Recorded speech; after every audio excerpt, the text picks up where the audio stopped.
ये कहानी उस समय की है जब धरती पर इंसानी अस्तित्व नहीं था। बस एक बीज था, एक ख्याल था ब्रह्मा जी के मन में, जिसको पनपने के लिए एक्सट्रीम पावर और एक शक्ति की जरूरत थी, जो केवल महादेव के पास थी, महागौरी के रूप में। तो ब्रह्मा जी पहुंच गए उनसे उनकी शक्ति मांगने। आइए शुरू करती हूँ। जब रचा जा रहा था इस जग को, बहुशक्ति की दरकार हुई। बिछड़ गया एक प्रेमी जोड़ा, हर त्याग की सीमा पार हुई। शक्ति संसार में विलय हुई, वन और जीवन में लय हुई। जीव उत्पत्ति का कारण शक्ति, देह मुक्ति का कारण शक्ति।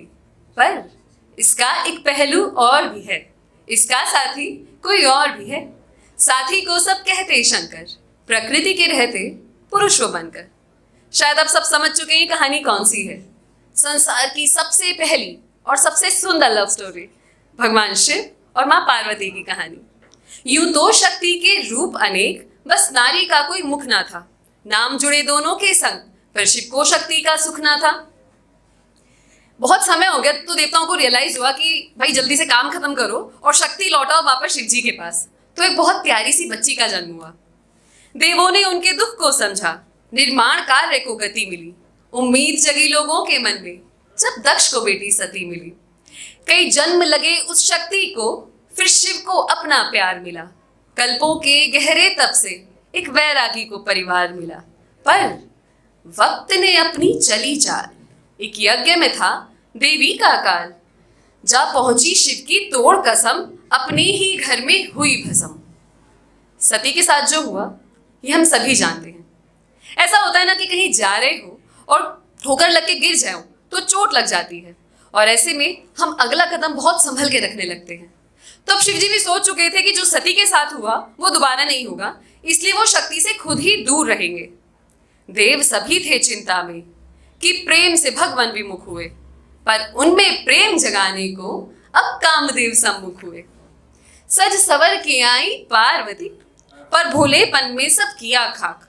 सज सवर की आई पार्वती, पर भोलेपन में सब किया खाक। धधक पड़ा शिव का गुस्सा और कामदेव को किया राख। कोशिश सारी नाकाम हुई, पार्वती हैरान हुई। पर तप का संकल्प वो ओर चली, वो अमरनाथ की ओर चली। चक्रों को उसने साध लिया, भूख प्यास को बांध लिया। जीवन दांव पर लगा दिया, गौरा ने शक्ति को जगा लिया। जब पार्वती की तपस्या पूरी हुई तो मानो संसार को एक नया जीवन मिल गया था। शिव जी की तपस्या भी अब पूरी होने को थी। पर अब जरा ये सोचिए कि जब सब कुछ उन्हें मिलने वाला है पर उनके मन में खिचक बाकी है, तो वो पहुंच जाता है पार्वती के पास उन्हें मैनिपुलेट करने के लिए। और वो कहते हैं, रहना होगा पर्वत पर, सुविधा तुमको ना दे पाऊंगा, पर एक तुम्हारे आंसू से संसार में तूफान ले आऊंगा।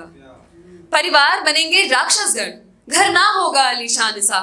चादर है वहां बर्फ की, बिस्तर होगा चट्टान सा।